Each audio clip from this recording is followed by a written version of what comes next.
Hello and welcome to Soul's Compass Healing. My name is Brianne Lazinski and I sincerely welcome you to this space.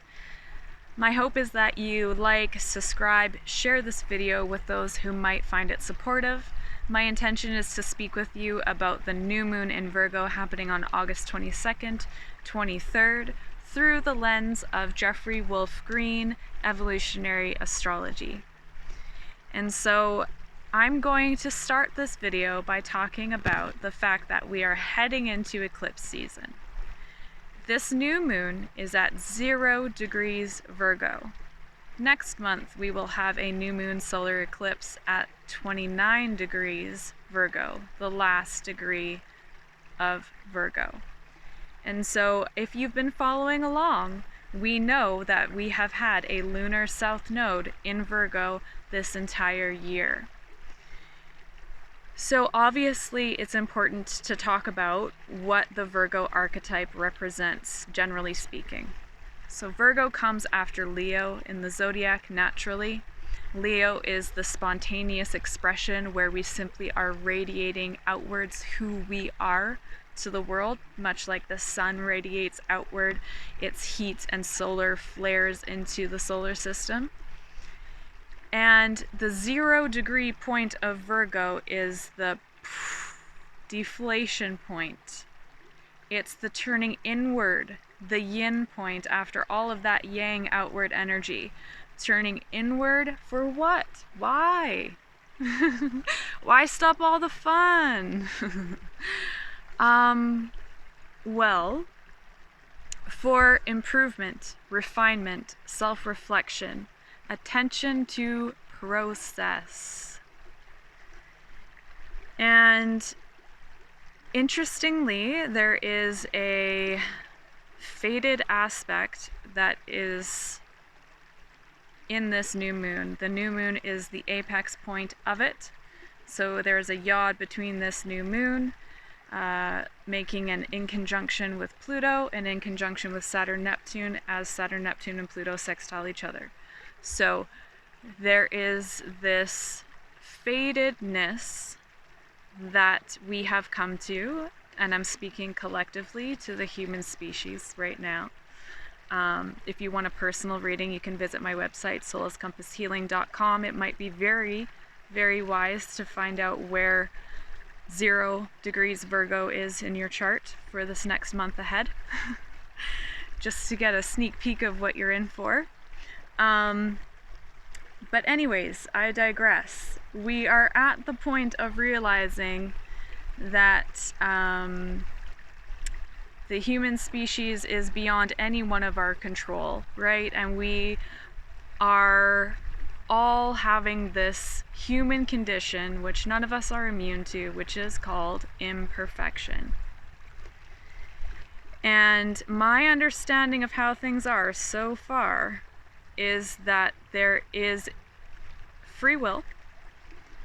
There is also cause and effect. And I think that when these two things combine, we are greeted by fate. Fate comes knocking at our door. And a fatedness of 0 degrees Virgo moon is really about, okay, there is going to be cyclical crises coming up that enforces us to look at our process.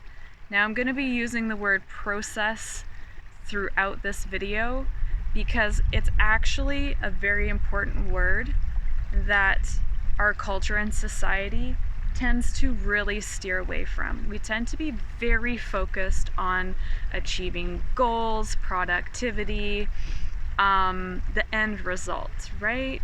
And Virgo is about the process. It's how we get there that matters to Virgo. And I don't know about y'all, but in my experience with interacting with others in this world, there seems to be a lost art of process, that we have seriously lost our way with how we process things, both individually and with each other. How do we process conflict? How do we process when things break down and need to be built back up again? And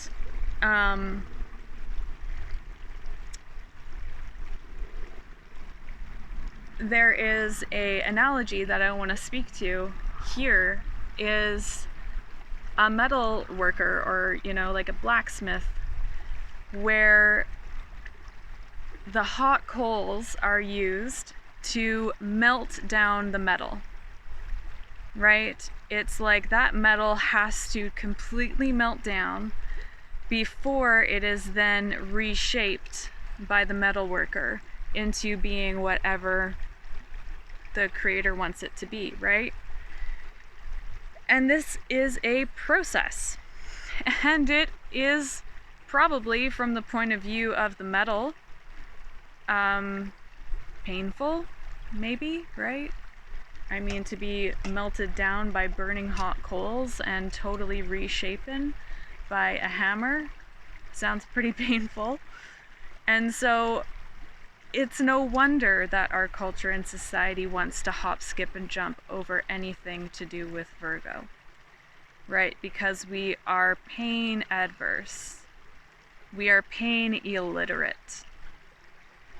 And as much as we might try to avoid this thing called process, Virgo has a funny way of bringing crises to our front doorstep that induces and forces us to look at it, to reflect, to refine, to adjust.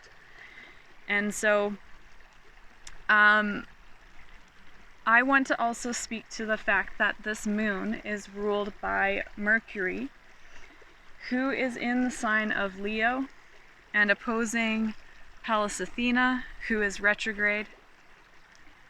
And this is very interesting. This definitely, as everything in the chart, changes the flavor, and so I'm just going to break it down a little bit. My interpretation of this is that it's about the heart-mind connection and discrepancies. So, as I've been speaking to in previous videos, because we are just coming out of Leo season, healthy Leo is needed, right? And what I think this new moon is speaking to is the fact that healthy Leo is needed so that we can actually and logically see things. See clearly. And obviously we are all souls in bodies, and so we strive to be objective. And what I have observed is that there are people who are more than likely able to be more objective than others, and those are the people who are grounded in their hearts. They are grounded in their passions, in what their purpose for this life is, right? There's a healthy alignment there with being human and not letting all of the other things that we've been conditioned to believe are so important get in the way of us living our authentic selves and our authentic truth. And so this is kind of what I'm seeing, this Leo Aquarius axis here with these symbols, is let your passions inform you. What lights you up might have the power to decondition you and to decondition your way of processing, right? It's a time this month to be asking ourselves, how do we process things with ourselves and in relationships with others? And when we decondition our processes, right, which means we are letting go of the performance. We're letting the masks fall off so that we can actually show up as our authentic, imperfect selves. And that is what it means to be human on this journey, living, breathing, a work in progress. And this leads me to the next point that I want to make. There's a whole bunch of aspects that is informing what I'm going to say, so I'm not going to get into all the lingo. But essentially, there's some powerful stuff happening with Jupiter, Ceres, Venus, Chiron, Neptune, and Pluto. And this is, with Jupiter in Cancer, Venus is going to be completing her time in Cancer as before she moves. When is she? August 25th, so right after this new moon, she moves into Leo. And what I want to speak to here is that soul family can be very helpful in deconditioning our processes, because where do we learn how to process things, how to work things out with people, how to deal with life's crises and stresses and curveballs that are thrown our way? Well, for the most part, we are learning those things from our family unit and from the conditioning of our society, right? And so there is this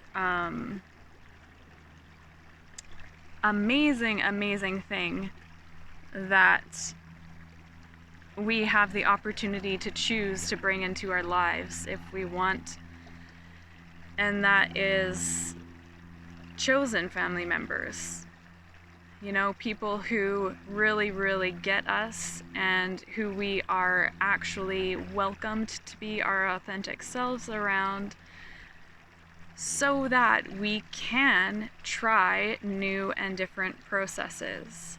And what is a representation of a healthy soul family? And this is, by the way, from my direct observation,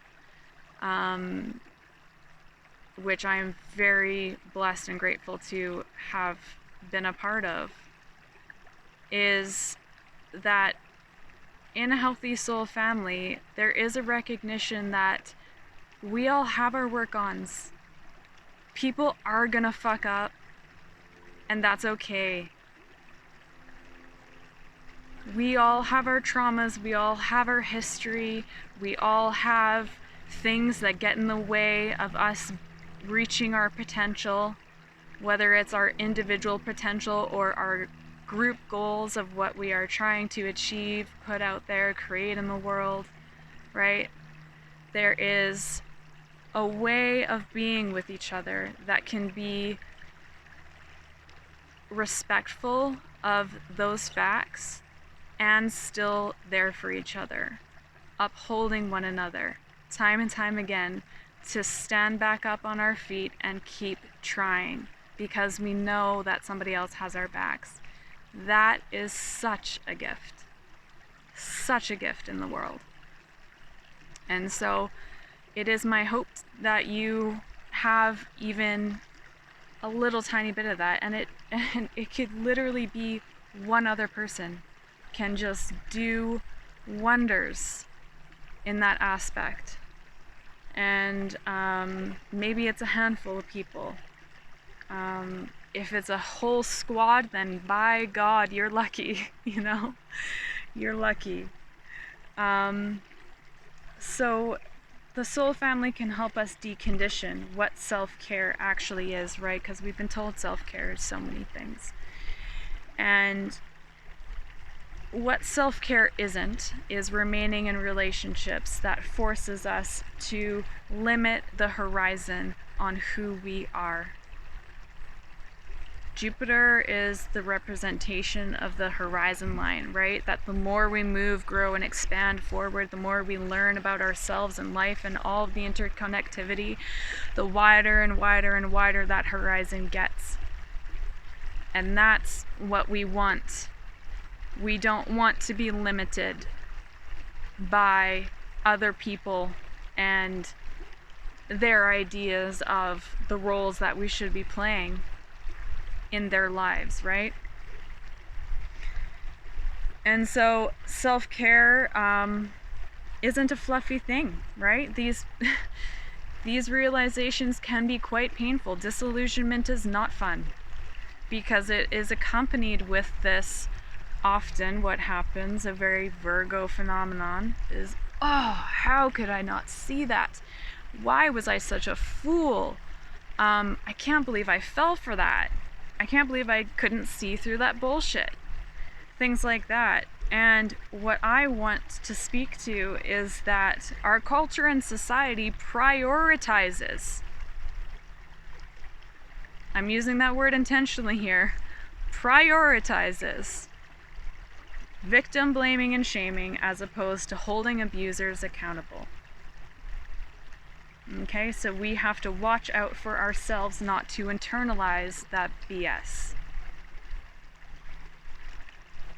This is all the jagged ends and the rugged parts of self-care that are not so sparkly and glamorous to talk about. So I appreciate you listening. I know that my videos are not for everybody, and that's okay. Another thing that I want to touch upon is the fact that this moon is square Uranus. Okay, so there is for sure, as I have mentioned this word I don't know how many times, there is a process of deconditioning of our mind, of how we communicate, of how we handle conflict, of how we utilize crisis to catalyze change, to do something different, to course correct into a new direction that is in more alignment with our authentic self. And this can be very messy.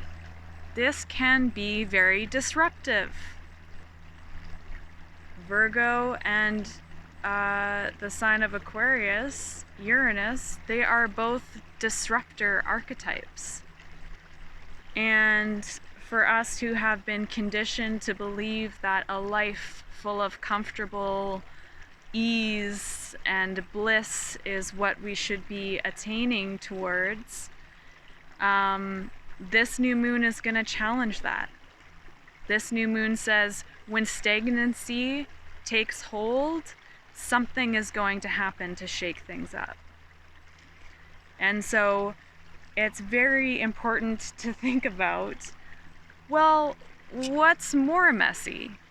Staying in the way that things are, right? Operating in the way that we have been conditioned to operate, which is playing these roles, wearing these masks, playing these games with each other that are so performative, and it's really just a big game of pretend a lot of the time.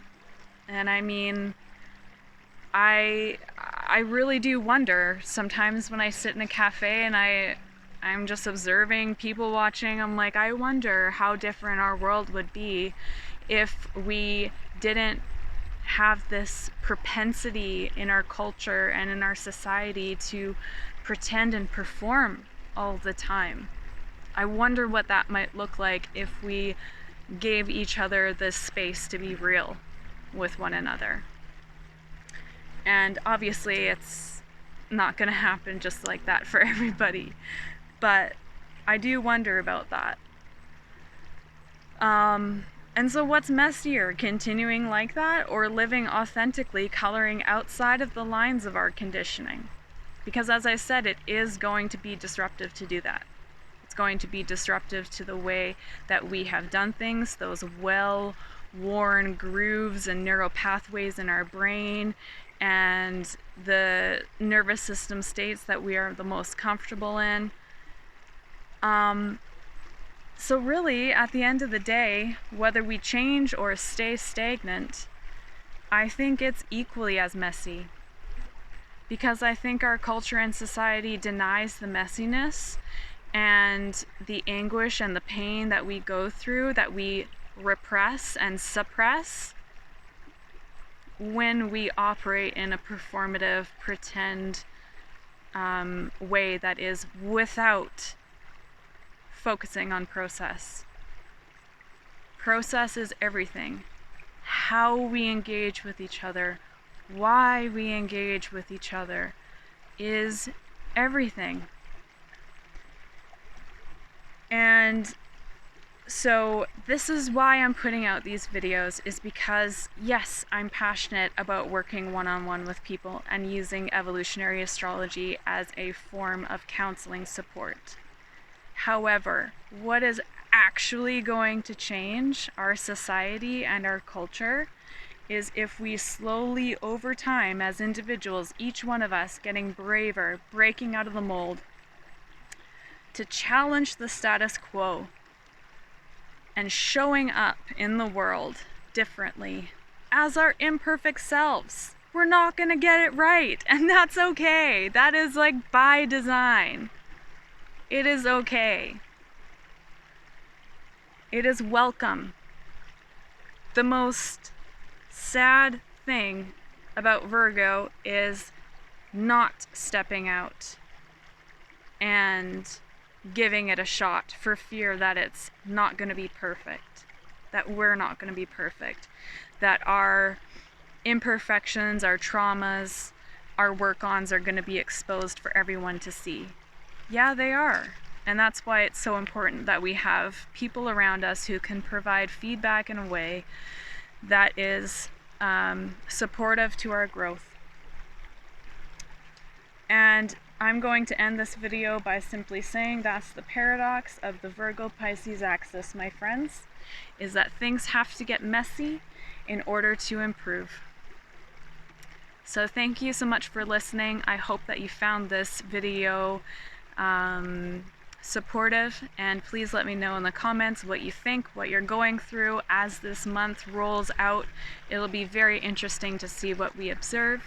And if you're interested in having some support along this month of September as we move through our next eclipse season, I am going to give you a heads up right now that I will be facilitating a study group / support group that will be taking place. And if you want to know details on that, you need to go to my website, soulscompasshealing.com, sign up on the newsletter list so that I know to inform you about the details when they are created.